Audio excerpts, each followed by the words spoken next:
Help support AMTV by becoming a patron, an AMTV staff member, and following us over on Twitter.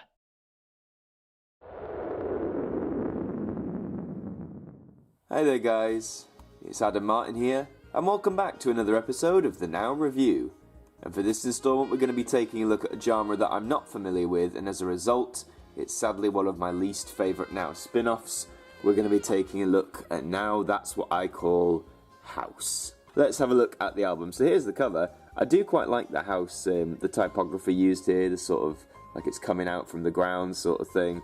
I do think this is a nice little design. I don't know whether it encapsulates house as a scene or anything. There's the spine, nice simple purple with a white text there. So that's out of the way. Let's have a look at the all-important track list. Here is CD 1. And the sad thing about house, guys, is I'm not that familiar with it. A lot of songs on here I did know because this is all like more modern stuff. This was released in 2015, so a lot of these songs I am familiar with.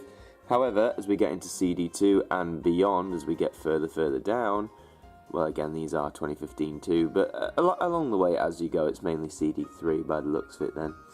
So there you go, that was CD 2. CD 3, now we're getting into like the old stuff. And the sad thing was, I'm not really a fan of house music, and especially with the older stuff, I wasn't familiar with it, which did make me excited, because I thought, great, a lot of new tracks I can listen to and enjoy, but I just don't really enjoy it. I don't like the sort of almost repetitiveness of house music, and maybe I just don't get it, or it's not for me, but it's not really my genre. I mean, honestly, out of a good, 44? Out of 66 songs on this album, I only imported 2. Now, I mean, that is partly because I own a lot of the other songs on here already, particularly from CD 1 and 2, but I think the only songs I imported, if I remember rightly, were, I imported Infinity, and I have the 2008 vocal edit anyway, which I think is superior, but I imported the original, and I also imported Dreamer by Living Joy, because I really like that song too. But apart from that, I was a bit disappointed, really, and yeah, it just didn't do much for me. I'll get more into the price and where you can get it and how I got it, but first, we're going to have a look inside. So thankfully there's not an advert here for the Now app. Instead you've got, is that the cover?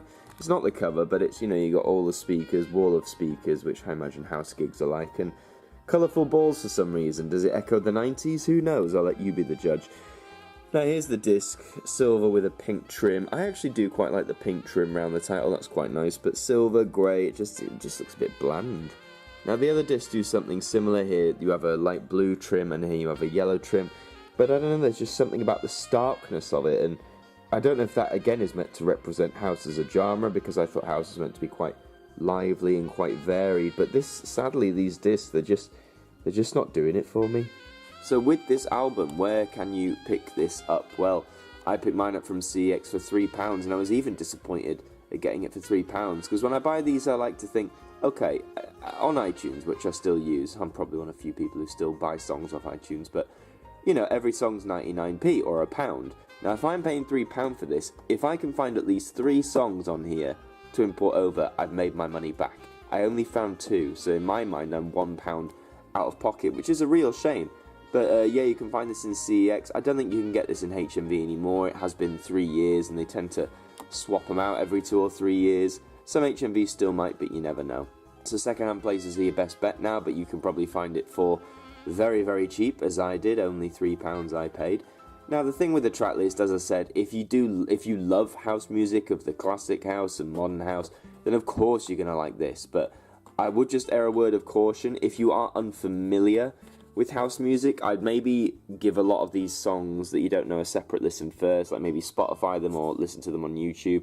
Because I wouldn't want you to put money on it and then feel cheated out of anything, especially if you are paying more than £3 like I did. But as I said, a lot of CD 1 and 2 are songs from 2015, 2014, and I'd argue most of them are pop, not necessarily house.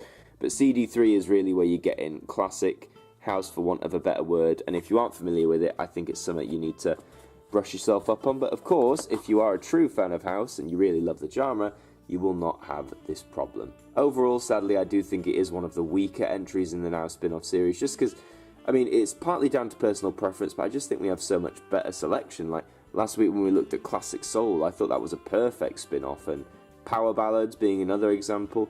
There's just a lot better spin-offs than this one, in my opinion. But that is all for this episode of the Now Review. Thank you very much for watching. Please like this video, share it around, subscribe to the channel, and until the next one, I will see you guys next time. Thank you to our patrons for helping to support the show, and a special thank you to Macra, Jen Samantha Pringle, Hooks Media, Ben Freeman, Ethan Carberry-Holt, The Welsh Lady, Bruce Danton, The Broken Kitsumanoid, and Cooking at Nans and DIY, our AMTV staff members.